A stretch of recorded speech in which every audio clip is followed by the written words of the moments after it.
And good evening from the Maryland State House. I'm Jeff Salkin. Welcome to MPT's live coverage of a special session of the Maryland General Assembly. And joining us now is Jerry Pasternak, a political analyst and publisher of the State of the State newsletter. Jerry, thanks for being with us. My pleasure. What's your prediction for the special session? What do we see out of it? Well, I think the governor's going to get a substantial portion of his package passed by the legislature, and I think they could do it in 2 weeks or so.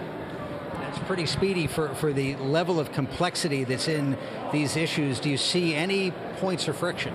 Oh, there are quite a few, but I think what happens is once the legislators get here to Annapolis and they get away from their home base and they get away from the rhetoric and they vent a little bit, but then they really realize that we do have a problem. The state has a problem, there's a real deficit here, and these guys will come together and figure out a solution. Jerry, what are you seeing at home? What is the public thinking about this? What are they telling the legislators at home in Montgomery County? They're always telling people not to raise taxes, but I think at the end of the day, people will accept some tax increases once they really understand the nature of the problem. I think part of the issue here is that people don't quite understand how serious the problem is. The concern on the part of the delegates and the senators is that it's a political liability to vote for taxes at any time. Absolutely, but the sooner you do it in a 4-year cycle, the better off you are.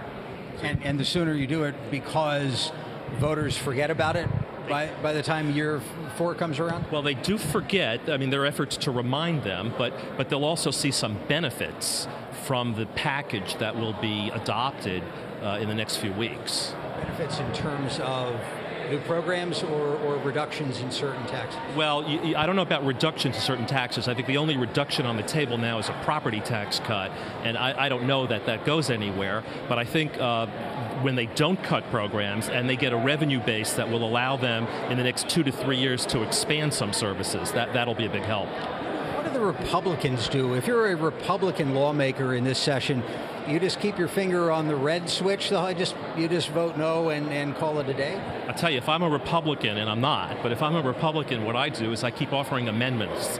I keep making people vote on things that will then serve as the basis for the next campaign, and just throw out one amendment after another. Don't cut this tax, don't cut that tax, or rather, don't increase taxes and cut taxes, and just make a record that you take out to the public the next time around. But at the end of the day, at the end of the day, the Republicans have to stand for something. They can't just vote no. They have to be part of the solution. The big question, I think, down here this week is going to be what's going to happen with slots. How do you see that coming in? I think it's interesting. It takes 71 votes in the House to approve a slots bill. It'll take 85 votes in the House to approve putting it to the ballot. And I can't count to 71, but I could count to 85. And I think there will be a way, they will find a way to get the votes, to get the 85 votes that they need to put it on the ballot in 2008. And then we have a year and a half of a lot of political maneuver. That's right. And then it's going to be a question of who organizes the opponents, who organizes the supporters of the slots question, and how does that turn out? Yeah, a lot of people are saying that this is a full employment bill for the lobbyists down here. Oh, no question. Billing twice this year. Right. All right, Jerry Pasternak, thank you very much for being with us.